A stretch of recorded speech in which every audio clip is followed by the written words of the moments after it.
In the last few days, 3 major films of 2016 have wrapped principal photography. Captain America Civil War, X-Men Apocalypse, and Independence Day 2 all completed their principal shooting and now head to post-production.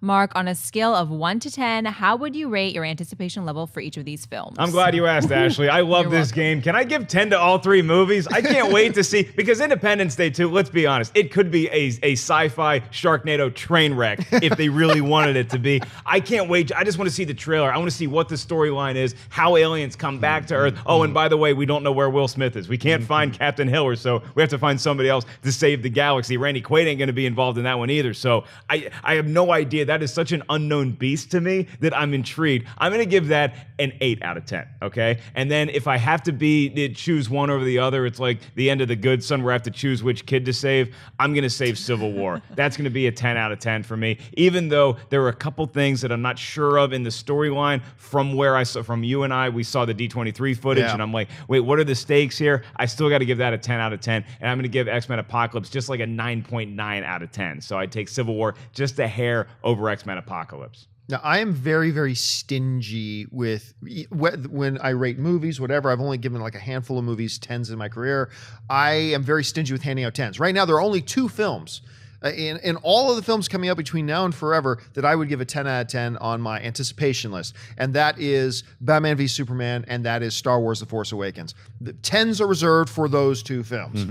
But I am looking forward to all 3 of these films. Like, I've been talking about the Independence Day thing. Look, you're talking about a world now that's had like 20 years.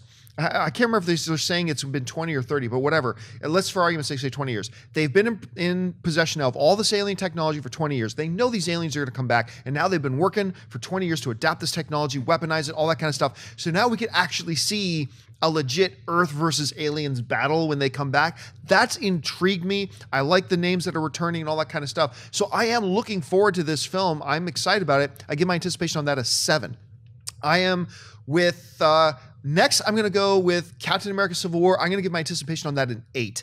I like what I saw at D23, but like you, we still don't really know what's going on, because, I mean, we understand the comic book storyline, but this is the movie. They ain't going to follow the comic book storyline too tightly. We still don't know how much involvement Spider-Man's going to have. We still don't know a lot of stuff, but I'm still super stoked for it because the last Captain America blew my socks off. I give that one an 8. But I will give the crown in this little competition to X-Men Apocalypse. Days of Future Past crushed it. Bryan Singer's at the helm again. They're bringing in Apocalypse. This is not on the same level of Batman versus Superman, but Apocalypse in an X-Men movie is what I have been waiting for. So I'm going to give that an 8.5 out of 10. It probably would have been a 9 if I liked the look of Apocalypse a little bit more, but still super stoked for the movie. So that's how I rank them. What about you? All right, so let's start with not a 10.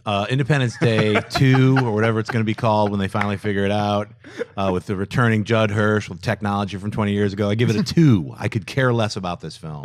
I'm irritated that it even exists. I know we were joking about ID Forever and all the other crappy titles I had. Originally, they're going to shoot 2 of them. I think it's a joke. It's clownish. It's stupid.